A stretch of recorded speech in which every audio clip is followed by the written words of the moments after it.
Hello guys, আমি সৌরভ আর একটা blog নিয়ে চলে এসেছি আপনাদের কাছে। আপনারা দেখতেই পাচ্ছেন আমি এখন রোডের ধারে আছি। এটা কোন জায়গা আমি বলছি, আপনারা ক্যাপশন দেখে বুঝে যাবেন। আমি এসেছিলাম আজকে দুপুরে একটু ল্যাংচা খেতে। তা ল্যাংচা খেতে কোথায় চলে এসেছি দেখুন, এই দোকানটায় এসেছিলাম ল্যাংচা খেতে। দোকানটার নাম ল্যাংচা ঘর। এখানে বহু পুরনো দোকান,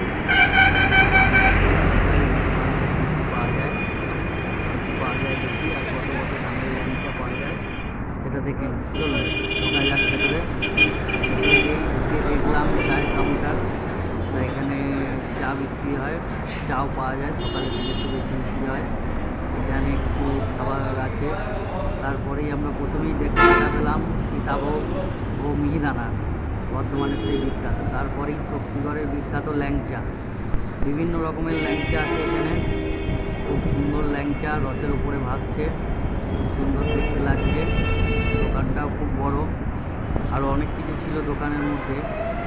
দোকানটাও খুব বড় ছিল, খুব বড় দোকান। এখানে আবার বর্তমানে কাস্টমারদের সুবিধা আছে, এখানে ওয়াশরুমও আছে। ইনি হলেন পুরনো কর্মচারী, তিনি এই দোকানেই কাজ করেন, অনেক দিন ধরে করছেন। চলুন এনার মুখ থেকে শুনে নিন কী কী ল্যাংচা এখানে পাওয়া যায়, কীরকম দাম। বলছি ল্যাংচা দোকানটা কতদিন আগেকার? এটা কতদিন আগেকার? 20 বছর আগেকার। কেমন বেচা কেনা হয় মোটামুটি? ভালোই হয় বেচাকেনা। এখানে কত কত দামের ল্যাংচা পাওয়া যায়? 5 টাকা, 10 টাকা, 20 টাকা। আপনি কতদিন ধরে আছেন এই দোকানে? আমি 6.5 বছর। 6.5 বছর আছেন, এখানেই থাকেন নাকি?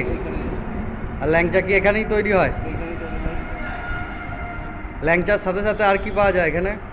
কচুরি পাওয়া যাবে। কচুরিটা কখন হয়? পাওয়া যাবে সকালে, কচুরি সকালে। সিঙ্গারা পাওয়া যাবে।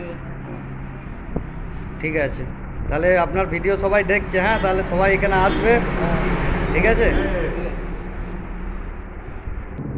আমার মতো যারা ল্যাংচা প্রেমী তারা চলে আসবেন।